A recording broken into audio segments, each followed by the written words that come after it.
첫 번째 달려보죠. 추모 집회 날 즐겁게 탁구입니다. 자, 사반 가족께서 직접 제보해 주신 영상인데요. 만나보시죠. 자, 어느 학교 체육관에서 열심히 탁구를 치고 있는 저 남성 누굴까요? 바로 신경호 강원도 교육감입니다. 자, 그런데 전날이 언제냐? 오늘이냐? 아니요. 어제냐? 아니요. 그제입니다. 바로 국회 앞에서 전국 교사 20만여 명이 모였던 지난 토요일, 저렇게 교육감님은 열심히 탁구를 치고 있던 겁니다. 자, 그런데 이걸 또 본인 SNS에 사진을 올려놨어요. 네, 맞습니다. 숨진 서희초 교사의 49제를 앞두고 국회 앞에서 대규모 추모 집회가 열렸습니다. 그런데 이런 가운데 신경호 강원도 교육감이 이 횡성군에서 열린 학교 스포츠클럽 대회에 방문해서 탁구 치는 모습을 본인 SNS에 올린 겁니다. 그래서 교원단체가 비판하고 나섰는데요. 어제 정교조 강원지부는 성명을 냈습니다. 전국의 교사들이 모여서 공교육 정상화를 외치는데 교실을 지키는 의연함 이런 걸 요구하던 교육감이 탁구나 치고 있는 모습에 허탈감과 모욕감을 느꼈다고 밝혔습니다. 그러면서 신교육감이 대회 격려차 조용히 방문한 것도 아니고 탁구 자체를 즐기는 모습을 보여주고 또 그걸 자랑스럽게 본인 SNS에 올렸다면서 사과를 요구하고 있습니다. 자, 뭐 교사들 집회하면 교육감들은 아무것도 하지 말고 가만히 있어라 이런 거 아닙니다. 자, 그런데 굳이 이걸 SNS에 저렇게 올려야 되느냐? 제가 그래서 혹시나 싶어서 서울시 교육감, 경기도 교육감 SNS에도 들어가 봤거든요. 저런 건 없었습니다.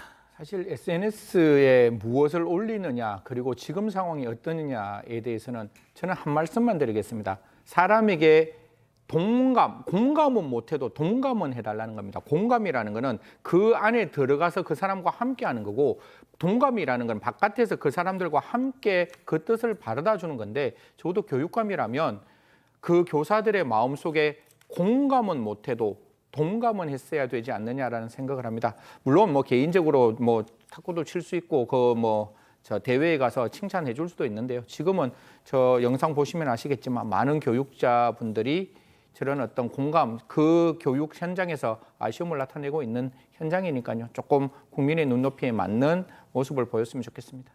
좋습니다. 자, 다음 이어가죠. 등산로에 그분이 떴어요.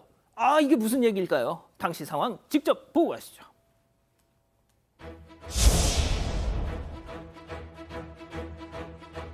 매일 똑같은 옷이에요. 옷에 수건 들고 다니고. 자, 검문에 경찰, 검문해라고 해서.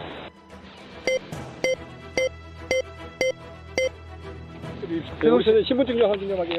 그러니까 다른 상황 있으면 우리 해서 내고 오다가 딱 가리잖아요. 저거 좋아.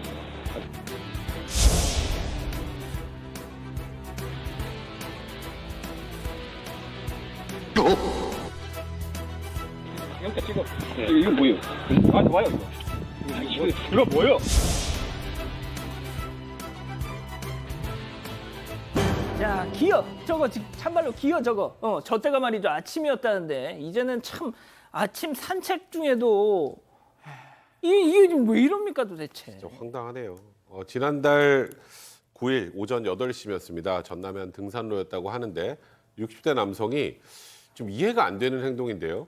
수건으로 다른 남성들이 볼 때는 본인의 성기를 가리고 여성이 지나가면은 수건을 내려 성기를 노출하는 그런 행동을 했었다고 합니다.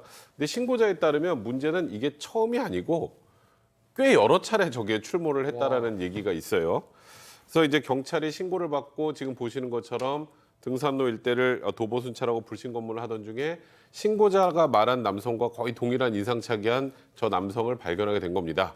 처음에는 수건이 뭐 좀 보이다가 나중에 정확하게 딱 걸린 게 뭐냐면 아까 뜨어 하고 경찰이 놀라는 그 장면이 나오는데 뒤를 돌아보니까 바지에 5cm가량 구멍을 뚫어놓고 거기에 이제 성기를 노출하고 있는 상황이 확인이 됐고요.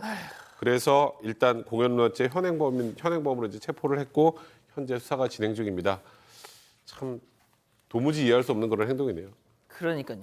알겠습니다. 자, 다음 또 이어가죠. 한글은 건들지 맙시다입니다. 직접 한번 보시죠. 한글은 우수한 언어가 아니고 우수한 발음 기호예요. 그리고 세종이 한글 만들 때 뭐라 그랬어요? 어린 백성을 위해서 만들었다. 어리다가 무슨 뜻이죠? 멍청하다.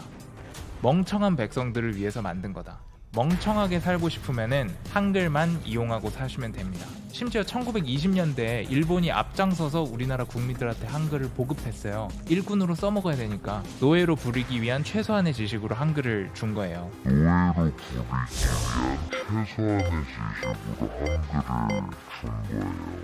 단언컨대 한문은 동아시아 공용어예요. 한문은 중국 거고 한글만 우리 거다? 문화 대혁명급의 매국노 같은 소리예요. 자, 이 기자 뭐 무슨 내용인지 좀 소개 좀 해주시죠. 네, 일단 20만 명 이상의 구독자를 보유한 유튜버, 한국 유튜버고요. 용찬호 씨입니다. 한글을 보급한 건 일본이다라고 주장하는 발언이 일본 현지까지 알려지면서 논란이 더 되고 있습니다. 어제 일본의 뉴스 서비스 업체인데요. AFP-BB에서도 용찬호 씨가 지난 2021년에 올린 이 영상이 무리를 빚고 있다. 이런 보도를 했습니다. 이 영상에서 용찬호 씨는요. 1920년대 일본이 한국인을 노예로 부리기 위한 최소한의 지식을 주기 위해서 한글을 보급한 거다 이렇게 주장을 했습니다. 이뿐만이 아니라 이 세종대왕이 한글을 만들 때 어린 백성을 위해서 만들었다라고 하지 않았냐. 그런데 어리다는 멍청하다는 뜻이고 그러니까 한글은 멍청한 백성을 위해서 만든 거다. 멍청하게 살고 싶으면 한글만 이용하면 된다라면서 다소 황당한 주장으로 한글의 가치를 깎아내리기까지 했습니다. 그러면서 전 세계 석학들 또 전문가가 만든 가치 있는 정보를 얻으려면 훈민정음에서 벗어나서 영어를 통해서 세상에 있는 정보를 얻어야 한다. 이렇게 발언해서 논란이 되고 있습니다. 뭐 제가 이제 저도 개인적으로 한글 정말 뭐 최고의 문자예요. 막 이렇게 국뽕에 빠지는 거 저 스스로도 약간 좀 경계를 하는데 모르겠어요. 그러면서 왜 자기는 우리말로 저렇게 얘기를 제가 해? 그 얘기 하려고 그랬는데 지금. 진짜? 그럼 일본어로 하시죠. 일본말을 하시지. 뭐하러 지금 저렇게 한국말을 쓰시는지도 잘 모르겠는데 정말 나라 망신도 이런 망신이 없네요. 그러니까 저런 게 아까 조금 전에 봤던 것처럼 일본에도 당연히 소개가 됐고요. 그러니까 일본 누리꾼들 또 신났죠. 그러니까 얘기 남겨놓은 걸 보니까 일제가 병합할 무렵 복잡한 일본을 이해하지 못한 조선인들에게 쉬운 언어를 가르친 거다. 또 다른 누리꾼은 뭐 감사라고 말하진 않겠지만 우리가 일본이 병합하지 않았으면 중국이나 러시아의 속국이 됐을 거다. 한국이 지금 생활할 수 있는 건 당시에 일본이 있었기 때문이다. 이런 조롱과 망언들이 쏟아졌습니다. 참. 그러니까 저 아까 한글은 건들지 말자고 하셨는데 진짜 왠지 화가 막 많이 납니다. 욕하시려는 줄 알았어. 진짜 화가 좀 많이 납니다. 자, 승현님. 네. 핸드폰 그만 보시고요. 아니 제가 얼마큼 화가 났는가 뭐 어린 백성이 멍청하다는 뜻이 아닌데. 지금 그거 검색하고 예, 계셨구나. 예. 아니, 진짜. 아니 저분이 말했던 어린 백성은 그런 뜻 아니라고 제가 한번 찾아서 제가 저 용 선생님께 다시 한번 말씀드릴게요. 어린 백성이 이러고저 홀빼 있어도 내 뜻을 펼치 못해서 그 세종대왕이 그 백성을 불쌍해서 만드는 거지. 그 불쌍히 중국 그 한자 갖고 우리가 표현을 못하니까 그거를 그 백성들을 위해서 만들어줬는데 모르겠으면 제가 훈민정음 외운 게 고등학교 때 다 외웠는 게 지금 까먹어서 그런데 모르겠습니다. 제가 꼭 용 선생님께 말씀드리겠습니다. 예, 알겠습니다. 자, 다음 또 이어가죠. 반달곰 한밤 농장 습격입니다. 자, 역시 사반가족께서 제보해 주신 영상 만나보시죠. 짙은 어둠이 내린 밤입니다. 자, 염소 농장 주변을 어슬렁거리는 저것은 바로 반달 가슴곰. 자, 담을 넘고 농장을 습격했어요. 자, 염소들의 필사의 도주. 하지만 새끼 염소는 걸리고 말아 새끼 염소를 입에 물고 지금 담을 넘고 있습니다. 세상에. 자, 당시 곰이 총 4차례나 염소 농장에 들어가서 습격을 했다는데 또 죽었다고요, 염소들. 네, 정말 사방가족께서 제보해 주신 영상이라는 너무 귀한 영상 같아요. 왜냐하면 어디서도 잘 보기 어려운데 사실 이 반달 가슴곰은 멸종 위기종 1급이에요. 그래서 개체수의 복원을 위해서 지리산에 방사된 상태였는데 근데 이게 좀 개체수 복원보다도 지금 좀 심각한 문제가 일어나고 있는 겁니다. 왜냐하면은 20일 새벽에 경남 산청군에서 일어난 일인데 저 곰이 4차례 염소 농장에 들어가서 습격을 했고요. 이 과정에서 38개 마리의 염소 중에서 10마리가 농장 밖으로 나갔습니다. 그중에 3마리가 죽은 채 발견이 됐고 또 나머지 7마리 염소는 지금 찾지를 못했거든요. 원래 반달곰은 잡식성이지만 살아있는 생명체를 먹이로 삼지는 않는데 이번에 이 3마리 중에서 1마리는 곰에게 잡혀 먹힌 흔적이 있고요. 2마리도 그냥 사냥되었다가 죽었습니다. 근데 지금 이제 우리 사반개족께서 걱정하시는 건 이렇게 염소도 공격하는 반달곰이 인근 100m만 가면 민가래요. 아이고야. 이 민가를 공격할까 봐 상당히 걱정스럽다 이렇게 남기셨습니다.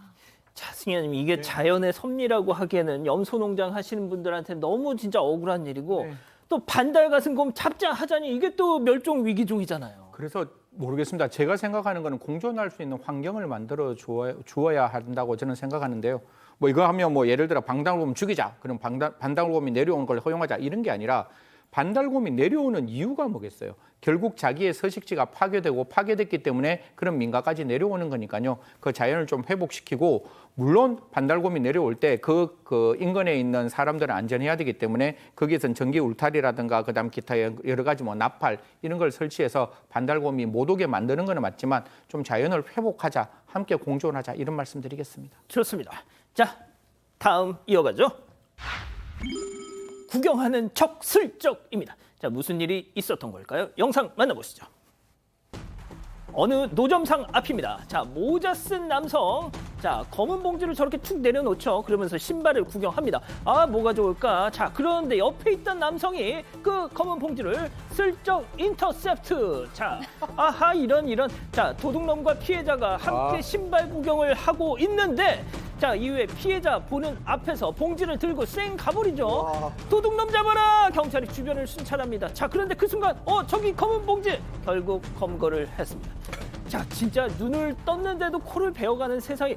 자, 검거가 돼서 다행인데 저 사람이 또 무슨 말을 했어요. 네, 굉장히 황당합니다. 지난달 27일 서울 종로구의 한 노점상에서 벌어진 일인데요. 지금 보시는 것처럼 두 명이 같이 신발을 구경하면서 저 피해자분이 검은 비닐봉지를 저 뒤에다 이렇게 놓고 어떤 신발이 제일 좋을까 이렇게 구경하는 상황에서 자기 것인 것 마냥 쓱 짚고 자기 캐리어까지 이렇게 끌고 갔는데 저 안에 현금 730만 원이 들어있었습니다.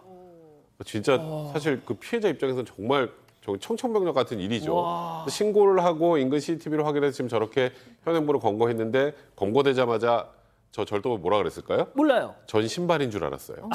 신발은 가져가 됩니까? 남의 신발은? 그러니까요. 정말 황당한 해명을 한 건데요. 결국 절도 혐의로 검거하고 검찰에 송치한 상황입니다. 그렇군요. 알겠습니다. 자, 마지막 사연으로 가보죠. 자, 무한리필 식당에서 청첩장을 점점점. 자, 오늘은 온라인 커뮤니티에 올라온 사연 제가 한번 직접 골라봤는데요. 저 개인적으로 우리 가족 여러분들의 판단이 너무 궁금해가지고 꼭 한번 해보고 싶었습니다. 자, 내용은요. 네, 무한리필 고깃집에서 청첩장 주겠다는 예비 신랑 때문에 고민이다 이런 사연입니다. 일단 사연자는 곧 결혼을 앞두고 있고요. 한창 그 청첩장 나눠주는 청첩 모임을 준비하고 있습니다. 그런데 예비 신랑이 무한리필 고깃집에 그 사람들을 다 초대한 뒤에 한 번에 다 나눠주자 이렇게 권유를 한 겁니다. 그렇게 모으겠다는 인원이 약 14명 정도, 고깃집 가격은 1인당 17,000원 정도입니다. 사연자 입장에선 사실 시간 내주고 또 결혼식 와줄 지인들한테 좀 더 근사한 식사를 대접하고 싶다고 합니다. 하지만 예비 신랑은 내 주변 남자들 그런 거 신경 하나도 안 쓴다 라면서 자기 의견을 고집한다고 하는데 아하. 사연자는 무한리필 고깃집에서 청첩장 주는 게 말이 되냐? 만약 받는 사람 입장이면 어떨 것 같냐? 라면서 고민 사연을 올렸습니다. 그렇군요. 어렵네. 자, 기다리고 기다리셨던 부처 핸즈업 타임 유튜브 JTBC 뉴스 채널과 사건 반장 독립 채널에서 지금 7천여 분의 우리 가족 여러분들 함께하고 계신데요. 채팅창에 OX로 함께 참여해 보시죠. 먼저 예비 신랑입니다. 자기야, 선영아, 청첩장 하나 주는데 뭘 근사하게 대접해. 비싼 데서 보자고 하잖아. 축의금 많이 내라고 하는 줄 알고 얘네들 더 부담스러워해요. 그리고 자기 지금 명륜 대감갈비 지금 무시하는 거야? 거기 진짜 맛있어, 동그라미. 역시 승현님 좋습니다. 자, 다음은 예비 신부예요. 오빠, 성문이 오빠, 너 가성비로 승부하는 남자였니? 너 나랑 혹시 가성비로 결혼하는 거? 그래, 대감갈비 맛있으면 네 친구 재현이랑 가서 많이 먹어. 난 내 친구 상이 자연이랑 다른 데 갈 테니까 니들은 3접시, 4접시 막 먹어, X. 좋습니다. 자, 우리 소장님부터요. 네. 근데 요즘 사실 청첩장 주려고 따로 만나서 이렇게 뭐 대접하면서 줄 필요 없이 그냥 온라인 청첩장 주면 되는데, 근데 이제 꼭 그래도 만나서 주겠다는 것은 그만큼 이제 그 사람을 소중하게 생각하고 꼭 초대하고 싶거나 혹은 꼭 만나고 싶어서인 것 같아요. 그래서 그럴 거면 안 만나도 되고 안 만나는 걸 기본으로 하는데 꼭 만날 거면 뭘 굳이 돈 쓰면서 그렇게 약간 불편할 필요가 있을까? 자, 백 변호사님. 이거는 좀 그래요. 그러니까 그냥 사람들 모여서 무한리필 식당에서 같이 식사하고 노는 건 뭐 전혀 상관없죠. 뭐 그거는 저도 권장하는데 문제는 좀 특별하게 그래도 자기 결혼식에 정말 소중한 분들을 초대하면서 이렇게 사람들 많이 불러 모은 거잖아요. 박상현 소장 말대로 굳이 다 불러 모은 거예요.